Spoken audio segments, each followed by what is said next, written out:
J'apprends aux hommes à faire des rencontres dans la vraie vie sans passer par les applications de rencontres. Et dans cette vidéo, je t'explique comment savoir si tes relations sont saines.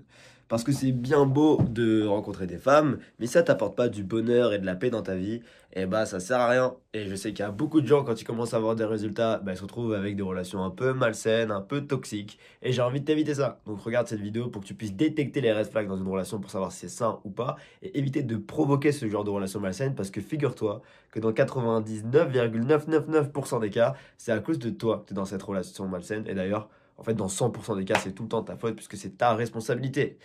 Mais t'inquiète, avec cette vidéo, tu vas savoir exactement comment attirer des femmes qui sont douces, bienveillantes et qui vont te mettre bien. Installe-toi confortablement et regarde cette vidéo.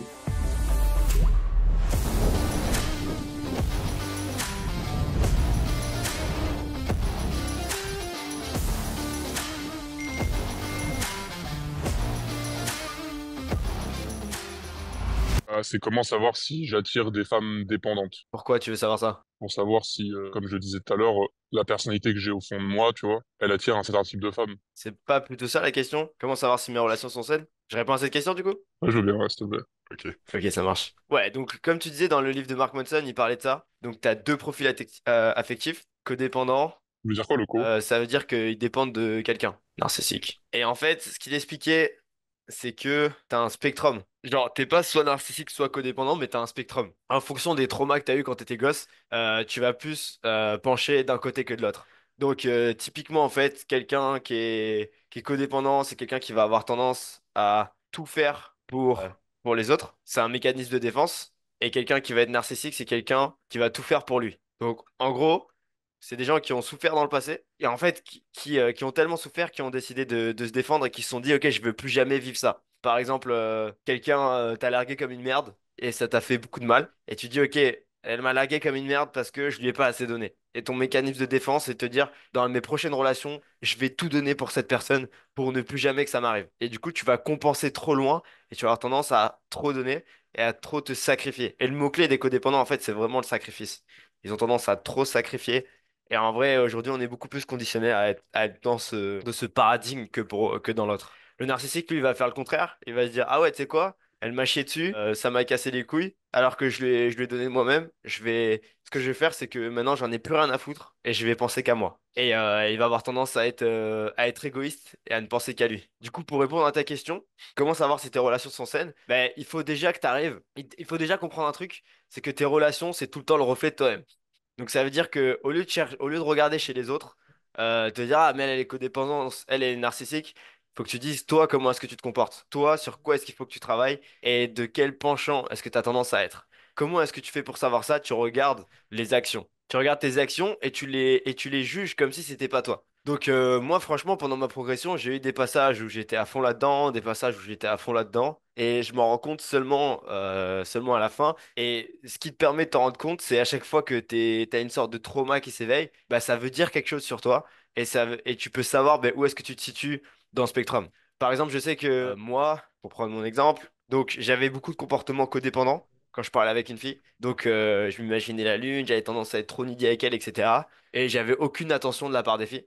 Et du coup, ça me cassait les couilles et j'ai vrillé de l'autre côté où genre pour me protéger, j'avais tendance à être plus narcissique et à plutôt me dire non mais j'ai juste besoin de trouver des techniques de manipulation et de me cacher derrière ça et d'apprendre le game et de coucher avec un maximum de filles et quand j'aurai couché avec 500 filles je pourrai enfin avoir confiance en moi et je me sentirai bien donc peu importe ce que tu me dis je vais plus me faire des films pour toi et donc je fuyais n'importe quelle relation et mon but c'était juste de coucher avec un maximum de filles et une fois que j'avais couché avec elles je fuyais parce que j'avais peur de devenir codépendant et d'être midi à ses yeux.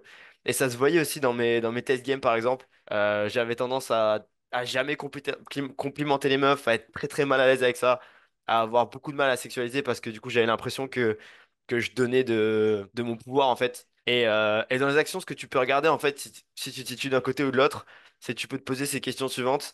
C'est est-ce que tu as du mal à sexualiser? Genre ça c'est vraiment clé et je le vois en coaching. Est-ce que tu as du mal à taquiner? Est-ce que tu as du mal à complimenter? En fait, si tu complimentes trop, c'est que tu brilles plus du côté qu'indépendant.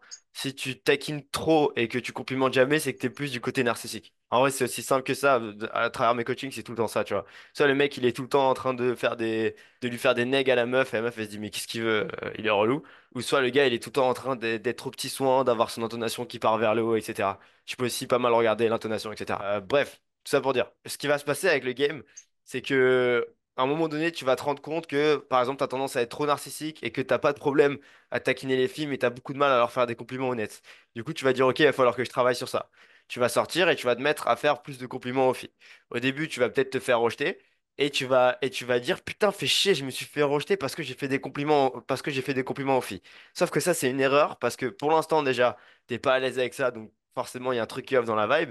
Et la deuxième chose, c'est que tu vas attirer des meufs saines que si tu arrives à trouver l'équilibre entre les deux. Et pour l'instant, l'équilibre entre les deux, tu ne l'as pas. Donc, il faut absolument que tu le fasses et que tu sois OK à l'idée de te faire rejeter avec des meufs parce que tu les complimentes, puisque ça va pas refléter quelque chose de mauvais sur toi, mais ça va plutôt refléter quelque chose sur elles.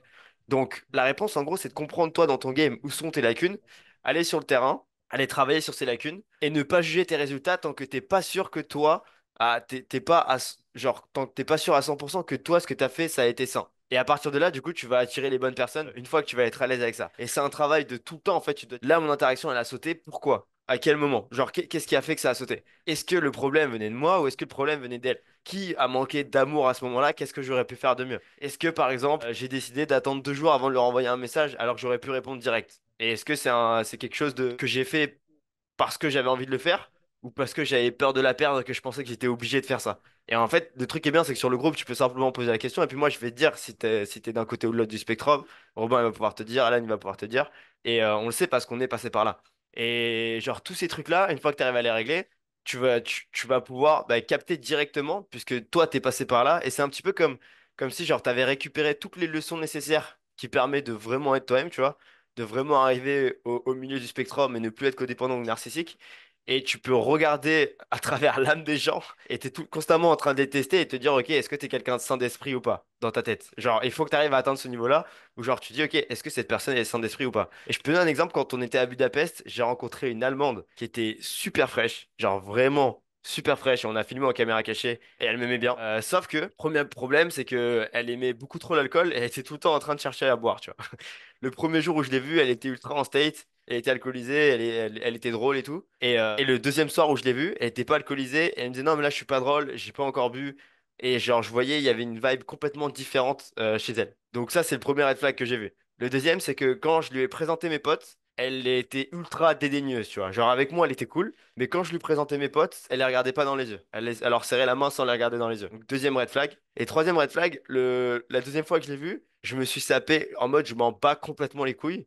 Et elle m'a regardé avec genre beaucoup de jugement en mode mais genre qu'est-ce qu'il fait là genre what the fuck. Et j'ai senti que ça la faisait cringer un peu le fait que j'étais en short alors qu'elle était en robe, tu vois. Et moi je m'en battais total les couilles, tu vois. Donc du coup ces trois choses-là, genre peut-être que dans le passé j'aurais quand même continué l'interaction, essayer de la poule, etc. Parce que je sais que je pouvais en vrai. Je pouvais la reframe, je pouvais la poule. Je l'ai croisée, donc on s'est vu à son appartement et puis ensuite on s'est revu dans la boîte et quand on s'est revu dans la boîte elle était chaude pour rester avec moi et que j'ai la poule. Mais je lui ai présenté un pote à moi. Elle a fait ce truc-là où genre il lui a tendu la main pour lui serrer la main. Elle lui a serré la main sans le regarder dans les yeux. Et là directement je dis non c'est mort, tu dégages, je m'en bats les couilles. Et la raison pour laquelle à ce moment-là je peux faire ce move-là, c'est parce que je suis conscient de tous ces red flags parce que j'ai fait plein d'interactions.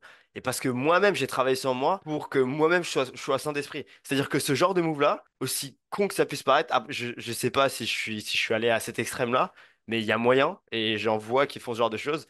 Je l'ai sûrement fait. Genre, je l'ai sûrement fait, ce genre de truc de... Genre, il y a une meuf que je veux serrer, et puis l'autre, je m'en fous complètement, et genre, je suis ultra arrogant avec elle, et je m'en bats les couilles d'elle. Peut-être que je l'ai fait, tu vois. À un moment donné où je me sentais pas forcément bien, ou genre j'avais besoin de prouver quelque chose au monde, ou quoi que ce soit, ou bien genre parler mal à un autre mec parce que j'ai l'impression que c'était de la compétition, des choses comme ça, je l'ai sûrement fait, tu vois.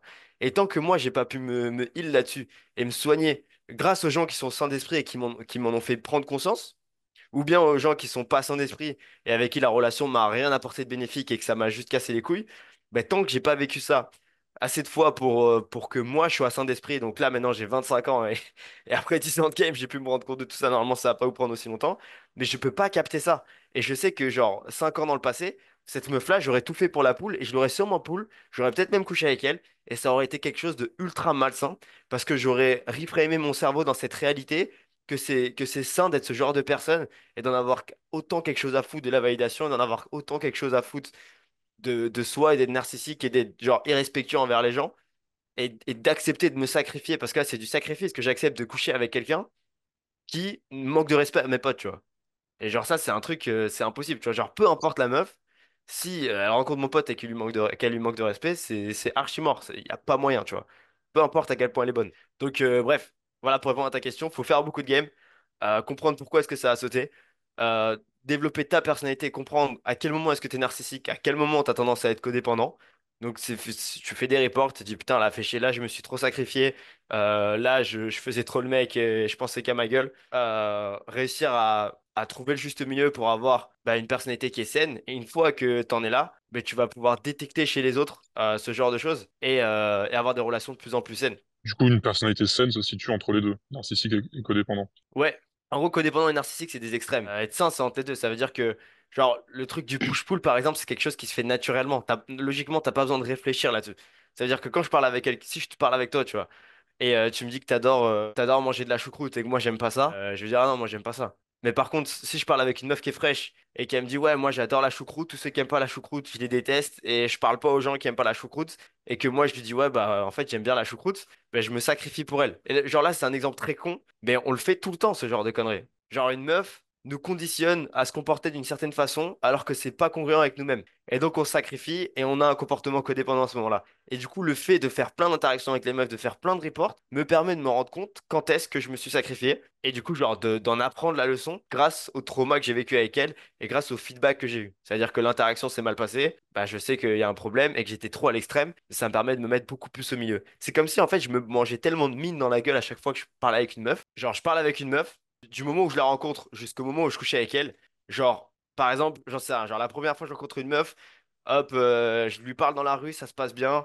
Ensuite, je prends son numéro et au niveau du test game, je fais des trucs pas calibrés et ça saute. Donc ça saute ici. J'ai dit ok, ça a sauté ici. Pourquoi? Parce que par message, je lui ai envoyé un long pavé où je lui ai dit ouais, je t'aime trop, j'ai trop kiffé ce moment avec toi, t'es incroyable, blablabla. Ça lui a fait flipper. Ok, bah là, je me suis rendu compte que je me suis trop sacrifié, ça lui a fait peur. Et donc que c'était pas la bonne chose à faire à ce moment-là. Donc il faut que je tempère quand je kiffe une meuf, que je me calme et que j'arrête d'envoyer des longs pavés aux meufs, tu vois. Donc là, première leçon que je reçois. Ensuite, je refais la même expérience. Je parle avec une meuf, tac, j'arrive à la revoir en date, et puis ensuite, j'essaie de rentrer avec elle, et hop, ça marche pas, et ça s'arrête là. Et quand je débriefe mon interaction, je me rends compte que c'est parce que elle me disait que elle devait rentrer. Elle me disait qu'elle était pas encore à l'aise, qu'elle voulait passer plus de temps avec moi, et plutôt que de passer plus de temps avec elle et de la mettre à l'aise, je me suis un petit peu énervé parce qu'elle m'avait dit par message qu'elle était chaude pour aller chez moi après. Je me suis un petit peu énervé, j'ai pensé qu'à ma gueule, et du coup, elle s'est pas sentie comprise, elle a flippé. Et donc, c'était pas une bonne idée. Ok, j'étais trop de l'autre côté du spectrum. Et du coup, j'ai pris la leçon à ce moment-là. Et en fait, c'est tout le temps comme ça. Et il faut, il faut réfléchir. C'est pour ça que c'est important de faire des reports. Parce que si tu réfléchis pas, tu vas pas comprendre où sont les blind spots dans ta personnalité. Tu vas jamais travailler dessus et tu vas jamais devenir la personne que tu veux vraiment être. Et il faut faire des soirées où, genre, tu restes avec une meuf toute la soirée. Genre, même à Londres, je me souviens, genre, je reste avec la meuf toute la soirée. Je prends un train avec elle, je fais 1 heure de route, je vais jusqu'à chez elle. J'arrive chez elle, elle me dit on couchera pas ensemble. Et je suis à 1 heure de route de chez moi, j'ai passé toute la soirée avec elle et ça me casse les couilles et je lui demande pourquoi. Et elle m'explique pourquoi, etc. Et je rentre chez moi et sur les 1 heure de retour, je réfléchis, je me dis pourquoi ça a pas marché. Et là, je me dis, ok, en fait, j'avais pas vraiment envie de faire 1 heure de route avec elle. J'avais pas vraiment envie de passer toute la soirée avec elle. Elle a ressenti quand j'étais avec elle, je me suis sacrifié. Et c'est pour cette raison que son attraction n'avait rien à voir avec le moment où je l'ai rencontrée. Parce que quand je l'ai rencontrée, j'étais authentique. Puis quand j'ai passé toute la soirée avec elle, j'étais needy. Et donc l'attraction est redescendue. Elle refusait de m'embrasser une fois que j'étais chez elle. Ok, j'ai pris la leçon. Et le problème, c'est que les gens, plutôt que de prendre la leçon et de comprendre genre où est-ce qu'ils en étaient et qu'est-ce qu'ils peuvent apprendre sur eux, ils vont blâmer la meuf. Et ils vont se dire, ouais, mais c'est une connasse, blablabla, blablabla. Alors que le problème vient toujours de toi, en fait. Le problème vient tout le temps de toi.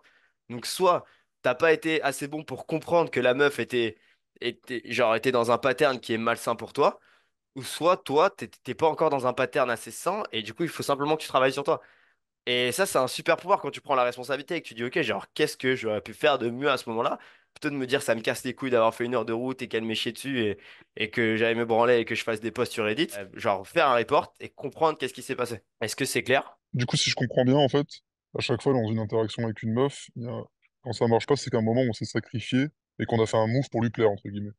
C'était pas Non, congruent. pas forcément. Ça veut dire que Quand bon, tu dis sacrifier, ça veut dire que t'es pas congruent envers toi, quoi. bah, au final, tu peux être congruent en étant narcissique, c'est juste que t'as pas été bon, tu vois. T'as pris la mauvaise décision. Et non, non, ça veut pas tout le temps dire que tu t'es sacrifié, ça veut simplement dire que, à un moment donné, t'as pris une décision qui t'a amené dans cette situation. Et il faut comprendre quelle était cette décision. Et ensuite, il faut comprendre qu'est-ce que toi, t'aurais pu faire de mieux. Et si tu en tires la conclusion que toi, il y a rien que t'aurais pu faire de mieux, bah c'est probablement que le problème vient d'elle, et dans ce cas-là, c'est OK. Mais il faut d'abord passer par cette phase où tu prends toujours la responsabilité de dire OK, qu'est-ce que toi, t'aurais pu faire de mieux. En gros, c'est parce que je peux passer du temps avec une fille, comme par exemple avec l'allemande. Et quand j'ai dit non, en vrai, tu m'intéresses pas, dégage, et je suis rentré avec une autre meuf après, c'est juste une histoire que je raconte, mais je suis pas affecté émotionnellement par cette histoire-là. Tu vois ce que je veux dire? J'ai pas un truc qui me casse les couilles très profondément où je me dis, putain, elle me casse les couilles. Quand t'as ce truc-là où genre profondément ça te fait chier, ça veut dire il y a quelque chose qu'il faut que tu taffes. Ça veut dire qu'il y a un truc qui est désaligné. Donc ça veut soit dire que tu t'es sacrifié avec une meuf et que t'es allé trop loin avec une meuf qui ne le méritait pas et que t'as pas été authentique à ce moment-là, ou bien ça veut soit dire que toi, t'as fait une action qui t'a mis dans le mal parce que t'as une leçon à avoir. À chaque fois que vous vous sentez mal, les gars, c'est que vous avez une leçon à apprendre. C'est la chose la plus importante à comprendre. Dès que je me sens mal, c'est que j'ai une leçon à apprendre. Si tu te sens bien dans la même situation, si tu vis la même situation 3 ans plus tard et que tu te sens bien, c'est que tu as appris la leçon. C'est aussi simple que ça. Pour donner un exemple tout con, maintenant quand je rentre de soirée seul, j'en ai rien à péter. Peu importe que je sois avec 10 élèves, avec tous mes potes et que tous mes potes rentrent avec une meuf, maintenant je rentre seul, je m'en fous complètement. Il y a quelques années de ça, si je rentrais seul et que mes potes rentraient avec une meuf, j'étais dans le mal, ça me faisait chier parce qu'il me manquait une leçon et que j'avais l'impression que les gens pouvaient m'aimer que si je rentrais avec des meufs tout le temps. Maintenant, je m'en branle. Et du coup, ça prouve que j'ai chopé la leçon. Et quand tu vas gamer, du coup, il faut que tu arrives à éveiller toutes ces choses-là où ça te casse profondément les couilles, mettre tes doigts là-dessus, choper les leçons pour être plus à l'aise là-dessus dans le futur. Et si tu arrives à être à l'aise du début à la fin quand tu parles avec une fille, ça veut dire que ta relation va être saine. Si elle est à l'aise, toi t'es à l'aise, cool, c'est que c'est ça. Et ce truc-là, là, quand ça marche pas avec une meuf, d'être énervé, ça veut dire du coup un peu que t'as du narcissique, enfin t'as une personnalité un peu narcissique du coup, t'es énervé. Pas forcément. C'est Pas beaucoup plus forcément. nuancé que ça. Tu peux être énervé et être authentique, il n'y a aucun problème avec l'idée d'être énervé. C'est pourquoi est-ce que tu es énervé? Est-ce que tu es énervé parce que tu as de l'ego, parce que tu as l'impression qu'elle t'a trahi, parce qu'elle t'a dit quelque chose et qu'elle l'a pas fait et que t'es attaché à l'idée de coucher avec elle et que du coup ça te casse les couilles? Bah dans ce cas-là, c'est pas super sain et peut-être que tu as envie de coucher avec elle pour les mauvaises raisons. Après chacun peut avoir son interprétation du truc, tu vois, genre moi c'est la mienne et dans tous les cas c'est pas c'est ouais, c'est un exemple, c'est méga nuancé, mais être énervé ça veut pas forcément dire que c'est une mauvaise chose. En tout cas, t'es narcissique quand t'essaies de te protéger en ne pensant qu'à toi, tu vois. Et il faut, dans une relation, il y a deux personnes, tu vois. Si tu couches avec une fille, il y a deux personnes. Il faut que les deux personnes passent une bonne expérience. Si les deux passent une bonne expérience, c'est que c'est cool. En gros, le narcissisme, c'est à partir du moment où tu fais passer ton expérience avant la sienne. Et que elle passe une mauvaise expérience pour que toi, t'en passes une bonne. Et le C'est tout. codépendant, c'est quand tu fais passer son expérience avant la tienne. Exactement. C'est exactement ça. C'est aussi simple que ça. Faut trouver un compromis entre les deux. Ok. Ouais, c'est ça. Donc si tu t'énerves parce que toi, tu passes une mauvaise expérience et que elle est narcissique, c'est sain. T'as capté? Ouais. Parce que c'est de l'amour propre. Mais si je Ouais. m'énerve parce que j'ai envie de passer une meilleure expérience et que du coup, elle, ça lui fait passer une moins bonne expérience, c'est malsain. Et c'est malsain parce que, genre, tu peux pas t'investir dans une relation comme ça sur le long terme, tu vois. Genre, il y a forcément un moment donné où ça va craquer. Parce que du coup, il va toujours y avoir de l'écart. Toi, tu fais passer ton expérience avant elle. Elle fait passer ton expérience avant toi. Et genre, ça va être super chiant. À moins que tous les deux vous soyez, genre, que toi tu sois ultra narcissique et qu'elle soit ultra codépendante, bah ça va être toxique. Mais vous allez vous attirer de fou. Mais je sais pas si c'est ce que t'as envie de tout le temps avoir des dramas avec une meuf. Non. Ouais. Et du coup, tu disais quoi avant que je te coupe la parole 4 fois? En fait, faut toujours enfin, visionner à deux, quoi. Nous deux. Est-ce que nous deux, on s'entend bien? Est-ce que nous deux, c'est ça? Et pas, Ouais. est-ce que moi, je kiffe juste elle et elle me kiffe? Toujours réfléchir à deux, quoi. Exactement. En gros. Et si tu sens qu'à deux, c'est ça, bah, c'est que ça match, quoi. Exact. Merci, Nabil. De rien, pour tes réponses. avec plaisir. Stop. Ce qui est affiché sur ton écran est une histoire racontée par l'un de nos élèves. Cela fait seulement quelques semaines que Julien est dans notre programme d'accompagnement privé et il a conclu avec la plus belle femme de sa vie. Et tu sais quoi? Bah il l'a abordée dans la rue. Si toi aussi tu souhaites l'abondance avec les très belles femmes, je te propose de réserver un appel gratuit avec nous. Dans celui-ci, on fera le point sur ta situation et si ton profil correspond bien, alors tu pourras peut-être faire partie de ce programme d'accompagnement privé. À très vite.